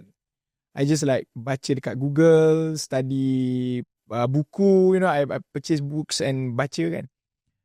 But it's a totally different result the moment I decide I kena cari cikgu. It's the same like we go to school to learn 1+1. Can you imagine if we think we can learn it by our own and 1+1. Daripada jumpa cikgu kata 1+1 gini-gini. So the method will be different, right? Yeah. So result different bila I ada cikgu and most important when we have cikgu lah, especially mentors in business, it's not about knowledge. It's also about kita kena ketuk. You know like yes. Literally nobody boleh ketuk entrepreneur because entrepreneur have their ego, right? Betul. Ego like nobody can bagi nasihat. But then if we decide awak cikgu saya, you are my mentors, so mentor kata A lah, B lah. So ketuk tu yang menyebabkan our mindset will change. If we decide, let's say I want to do it next year. If our mentor kata no this year, so the result akan jadi cepat lah. So I have a question because a lot of new entrepreneurs like me, right? We don't know where to find mentors. So what advice would you give? First thing first is you need to be ready untuk ada mentor. You need to be ready because it is not the problem is not to find mentors. The problem is, are you ready to be mentored? You get what I mean? Yes. I know what you mean. If you are ready, then the mentor will come lah. And suddenly you akan nampak, okay, boleh lah. Yeah, I should learn from this lah. I should learn. So can I continue back? Yeah, continue. Welcome back to Wasang Podcast. Okay. Podcast. Side channel tu side channel lain. How about the equipment? How much you spend on the equipment? Is it really only iPhone can do good videos or how? Actually, I've only started to buy equipment this year. So everything before was an iPhone. I don't even have a tripod. I just put nothing. Serious lah? Yeah. I don't even use a tripod. I just use a cup and I put my phone there. Serious lah? That's it. 2-in-1 right now. Yes. Drink is still cold after so long. Serious lah? Yes. You tak ada tripod pun? No tripod at all. Malu tau. Beli tripod tapi tak boleh hit your first million of followers. Ouch. Actually, 98% of my videos just with iPhone, no tripod. How about microphone? Long content also. Long content. Okay, with YouTube videos, then yes. So we only started long form YouTube. Then we have camera, we have much set up just for YouTube long form. We started for street interviews. Then we use microphone. For all my classroom content, no mic, nothing, just phone. Mic mesti DJI or what kind of mic do you choose? Any mic is fine lah. Actually, it doesn't matter. Okay, if you want to buy this mic, merchandise. Yes. When I first started, when I didn't have a mic, then I used my friend's phone and turn on the mic and then use the phone to interview. So one phone filming, one phone as mic. Then we just sync the audio when I edit. And then we also when I first started, I used free cut to edit. So actually, the cost is quite low. Don't have to invest too much money for content, I think, in the beginning lah. Literally macam tak ada tripod, no need mic, boleh hit 1 million. So what's stopping you? Yeah. What's stopping you? Yeah. Yang tengah tengok ni. Yeah, agree. So subscribe pun tak nak. Subscribe Dia sekarang. cakap pula, saya bukan perempuan, saya lelaki. Macam-macam lah. Aduh, hai. Okay. Let's go to soalan panas or still have a business? No, I don't have any other question regarding business. I'm okay. Okay. Yeah. Okay. So straight away or take a break? Depends. Kita take a break dulu. Take a break. Take a After final segment after this. Yes. See you after this. Sambung lepas ni. RYBS memang mind-blowing, best gila. Founder Azal Wajid datang. Kalau nak dapat 1 juta pertama, mestilah join RYBS. Saya dah join Raise Your Business Standard. Saya dah join Raise Your Business Standard. Anda bila lagi? Bagi anda yang serius nak grow business dengan lebih laju, saya nak jemput anda ke dalam satu program yang bernama Raise Your Business Standard. Target kami sempena 10 tahun penubuhan Fani Ibu ni adalah untuk membantu 1000 bisnes untuk capai 1 juta yang pertama. So tunggu apa lagi? Daftar sekarang, kita jumpa nanti. Welcome back to Buat Saja Podcast Business and Inspiration number 1. On its way to number 1 in Malaysia. We still with Miss Qiwiee. Miss Qiwiee, we are going to ask in this hot seat session. Ooh, very hot? Not sure. Usually, right? The hot question must be start with, what's your status? Oh, ini boleh jadi hook. What's your status? You try to find 3-5 second hook. Yes, Very what's your status? I am. Okay, then you can cut and put in the intro. I am seeing someone now. You're talking about relationship status. Yeah, kan? yeah, I have a of boyfriend course. now, but kind of low key. Ooh. Apa maksud Loki? Low key. Sorry, I tak. Haven't mysterious. Mysterious. Mysterious Oh. boyfriend. Kalau kat Facebook, it is called complicated. Oh, complicated lain pula. Belum public. Okay. So he's not the one who in this in the YouTube video. Who is he? I don't know. Oh. Suspense. Okay. Okay. Question number 2. Apa ni? Tak apa, tuan pergi. Saya tengah go through question. Oh, okay. What are the sacrifices that you have done just for the sake of building up Miss Qiwiee? I think I don't have as much time as I would like to spend with my family, to spend with my friends. And I think people don't see this with content creators. They think, wow, your life is so fun. You travel all the time. But 80% of the time I travel is for work. So I think to build something, you have to give up something, right? Take and give. And so now I enjoy the fruits of my labor. Like I work hard and I enjoy it. But I had to give up a lot of freedom and time. So now I think I want to prioritize that also. Now I want to have balance. I think growth is important, but that's not the most important thing. My career is not the most important. So I want to still have time for family, for friends. Because I'm from Kuching. I always don't have time to go back home. My parents always scold me, come home. Because I'm always working, I'm so busy. So next year, I want to hopefully have a bit more time. How do you face kenapa tak balik? Apa ni kerja je? Come on lah. How do you face them? What's your answer to them? I just say, oh, I'm busy. Actually, I see my parents about 3-4 times a year. But for them, it's not enough. But I just say, oh, I'm really busy and I'll come home for Christmas or I come home for Chinese New Year. And my parents are understanding this good, but I know that they want me to go home more. So yeah, they don't really push me too much, which is nice. So if they are in front of you, what do you want to say to them? Sorry. I will try my best. Miss Qiwiee always give advice to children to take care of their parents, but There's another hook. Yes, good. Okay, Tuan Madi pula lah. so ini soalan yang like normal punya question. Actually, what is your in 5-10 years time, kan? You nampak you jadi macam mana? A business woman ke atau content creator like literally Mrs. Beast ke? You know? Yeah. Because you said you want to, grow. Yes. So what level of growth that you tengok yourself 5-10 years? I think now that I don't have a family yet, so my full focus, is growth. But I do think that life is more than career, and when I get married and when I have kids, I think that will be my priority. So I do think I will slow down because I think it's important for me to really invest in my children and my family. But I still want to grow, maybe like 50% slower, but still I think the goal ultimately is freedom. I think all entrepreneurs want freedom, right? If you have enough money, you don't have to work all the time, you have freedom to do things you love, and so that is my biggest goal.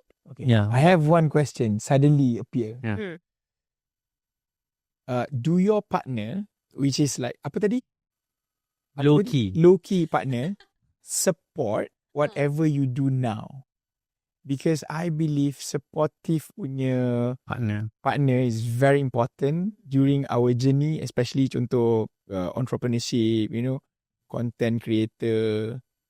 So, do your partner support you all the way 100% or Kahwin nanti duduk dia rumah. pun adalah content creator yang suka whatever ni kan? Macam mana? Dia support macam mana? Yeah. Because I believe having a great partner ni is very important. I agree. Yeah. Yeah, I'm grateful that my boyfriend supports me 100%. And he's like, whatever you want to do or wherever country you want to move to, I will follow. And like, I support you. Before get married. Before get married, everything can. Right. So better lock it in before, right? Make sure that he say it. I recorded now. But I think it's because I'm a woman, and of course I believe in that woman. As a woman, I would love to stay home and take care of my kids. I think that's what I want. There's nothing wrong or right or what you should do. But in the next 5 to 10 years, how do you see the business itself? I hope that the Miss Qiwiee brand can grow with me. And so I hope my audience can grow with me as I get married, have kids, do different things. And because I document my life and share a lot of real moments, I hope that they will continue to grow with me. The reason why I built Kaya channel, the new channel, is because I want to build a brand separate from me. So that, let's say when I slow down, this part of the business don't have to. So the goal is to automate it as much as I can. Give my teams the strategies and the ability to build this channel, and hopefully by 5-10 years, this is big enough that it's a big enough media channel company, so it can auto run. So that is the goal right now. So currently you are in India, Philippines? India, Philippines, Indonesia. Indonesia. How many countries already? Wow. I have actually, because my content is English, so it's reached a lot of people. But my biggest audience is Southeast Asia. So I do have followers from every Southeast Asian country, and then India, Asian country. So most of it in Asia. So when you become an influencer, right? When you go out to shopping, maybe with your low-key boyfriend. Betul kat soalan tu kan? Kan? Okay. You getting approached. Miss Qiwiee! My heart broken already. You're my friend. You're being approached ke? How do you handle this? Famous? Being famous. Being famous. Betul. Yeah. Actually, I like to meet my followers and fans, so I'm very happy to meet them. I like to talk to them, and they ask for pictures, especially if it's kids. I'm even more happy because it's so happy to meet your kid followers. So I don't find a problem with that. Maybe I try to put on more makeup now when I go outside. Last time, maybe I don't really care, but now people want to take a picture of me, so I try to be presentable. But yeah, I actually I like it and I'm very happy. Yeah. Kau tanya untuk tuan ke? Tak ada. Actually, it's funny because there was one time I was with my low-key boyfriend and I saw a follower and then she looked at me and like that. So she just give me approval in her face. So it's so funny, when I see my followers and they kind of know. It's quite sweet lah. Maybe ada apa-apa lagi? Tadi? Ya, Oh, satu je lah. What is your message? Yeah. To all content creators out there. Or youngster. Or who want to become content creator. Hmm. What is your, pesanan? Yeah. Teacher, Qiwiee, Message. memberikan nasihat untuk semua. Dengar. Yes, please listen to your teacher. Yes. Yang nampak baik depan kamera, but garang belakang kamera. I think that content is very powerful when you have a voice that can reach so many people. And anyone can do it, right? If you just need a phone and you can create content, but creating positive content is important. I think sometimes people, because they want to go viral, they maybe do some things that are maybe against their own morals or not positive. So that's the most important thing. You must always do what is positive. But if you want to do it as a career, I think strategy is important. And you can do it for fun and just do, and suddenly you get famous. But at a certain point, if you want to turn into a business, you need strategy. You cannot just try and luck. That's hard to build a sustainable business. I think a lot of creators maybe struggle with this. And so learning from people who have built businesses, I think it's what I try to do and what I recommend for them to do also. Yeah. Okay, all right. So, thank you so much Thank you for apa orang kata? Tengok. for sharing. Okay. Thank you for tengok sampai ke hujung. And please do subscribe. Subscribe sekarang. And so that we can call a lot more guests like Miss Qiwiee, especially English format, so that we can also Improve our English. yes. You also want to go to India, please. And Philippine. And Philippines. And put comments. What have you learned? Because I believe this content, this long form, this segment, I believe is quite technical. Quite technical. Quite technical. So for those yang For certain people. for certain people, yeah. So for you that stay until at the end of this podcast, congratulations. Yeah, and write inside the comment, siapa pula nak kami jemput lepas ni? Yes. Yeah. So that's all from us. Yeah. I'm Sharifuddin Zaidan. I'm Fadi Ghazali. I'm Miss Qiwiee. See you in the next podcast. Bye-bye.